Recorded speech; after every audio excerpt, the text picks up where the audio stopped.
Melissa Kearney, an economist and author of The Two-Parent Privilege, discusses the decline of two-parent households in the United States and its impacts on children and society. She presents some striking statistics.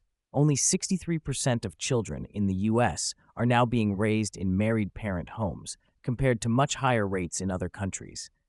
The U.S. and U.K. stand out globally, with 23% and 21% of children living in single-parent homes, respectively, versus an average of 7% across 130 other countries. Kearney explains that this decline has occurred primarily outside the college-educated class over the past 40 years. While children of college-educated parents are still living in married parent homes at similar rates to 40 years ago, the share for children of parents with high school degrees or some college has dropped from over 80% to 60%. The racial and ethnic disparities are also significant. 88% of Asian American children live in married parent households, compared to 77% for white children, 64% for Hispanic children, and only 38% for black children. Kearney attributes the decline in two-parent households to several factors. In the 1960s and 70s, cultural and social changes led to evolving expectations around marriage, gender roles, and having children outside of marriage. While marriage rates initially declined across socioeconomic groups, they stabilized for the college-educated in the 1980s-2000s, but continued declining for those without college degrees. Economic factors played a major role, as manufacturing job losses and other economic shocks disproportionately impacted men without college degrees, making them less economically attractive as marriage partners. However, Kearney notes that economics alone does not fully explain the trend, as her research found that even when male employment and earnings increased in some communities due to fracking booms, it did not lead to increased marriage rates as similar economic booms had in previous decades. She argues that social norms and individual attitudes have shifted, with many people now viewing marriage as optional, even when having children. There is often an agnosticism about marriage among non-college educated populations.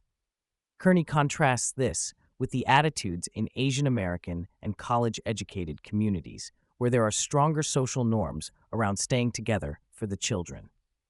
The podcast discusses the significant negative impacts on children raised in single-parent homes. Kearney presents data showing these children are 5 times more likely to live in poverty than those in married parent homes.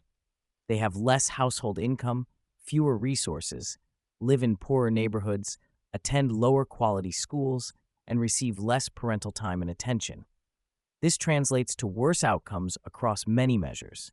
They are less likely to graduate high school, more likely to be involved in the criminal justice system, more likely to have early non-marital births themselves, and tend to have lower earnings as adults. Kearney argues this family structure breakdown is cementing class, racial, and ethnic inequalities in the U.S.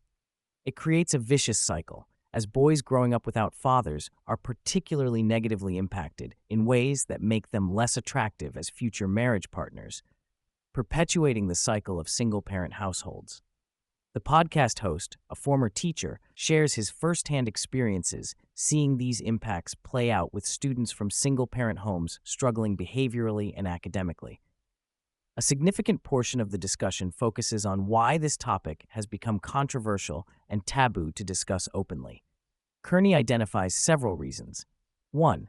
It can be perceived as blaming the victim or single parents who are often doing their best in difficult circumstances. 2. Some view it as anti-feminist, implying women can't raise children as well on their own. 3. In the U.S., there are sensitivities around discussing racial disparities in family structure due to historical context. 4. There's discomfort around establishing social norms that could be seen as restricting individual freedoms. Kearney emphasizes that the goal in discussing these trends is not to stigmatize single parents or deny the reality of challenging circumstances that lead to single parenthood. Rather, it's to honestly assess the data on outcomes for children and society and consider how to improve the situation. She argues that avoiding the topic entirely is counterproductive and prevents addressing a key driver of inequality. Kearney outlines several approaches to address the decline in two-parent households. 1. Reestablish social norms around two-parent households for children through messaging from community leaders, policymakers, and media. 2. Improve economic opportunities for non-college educated men to make them more viable as partners. 3. Invest in programs aimed at strengthening families and helping parents achieve stable relationships. Currently, less than 1% of the U.S. administration for children and families budget goes to such programs. 4. Scale up mentoring and job opportunity programs for at-risk youth, particularly boys, to help break the cycle. 5. Continue supporting single parents and children from single-parent homes to mitigate negative impacts. Kearney emphasizes there's no single solution, but rather a need to approach the issue from many angles simultaneously. She expresses optimism that the cycle can be broken with concerted effort. The discussion touches on the role of media and cultural messaging in shaping family formation decisions.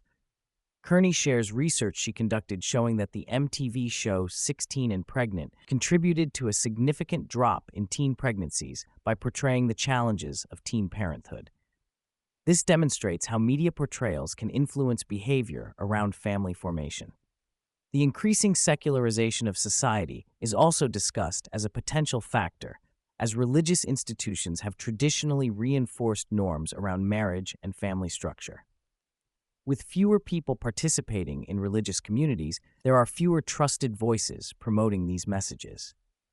The role of pornography in changing relationship dynamics is briefly mentioned, with Kearney noting that it frequently comes up in discussions about barriers to forming healthy relationships, particularly for young men. The interview concludes with Kearney identifying low birth rates globally as another critical but under-discussed issue related to family formation. She notes that all high and middle-income countries are now below replacement-level fertility, which will create significant economic and societal challenges in the coming decades. Throughout the discussion, Kearney emphasizes the need to approach this topic with empathy, focusing on data and evidence rather than moralizing.